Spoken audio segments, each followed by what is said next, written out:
don't tie, it's a cross, and tighten like that until your legs go. Has it?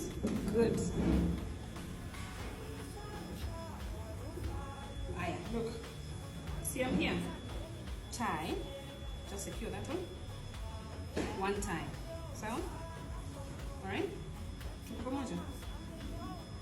Then you're going to pass under the leg.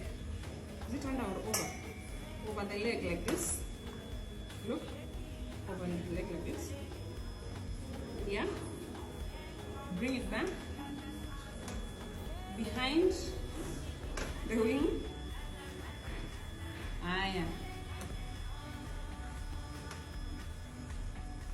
We're here.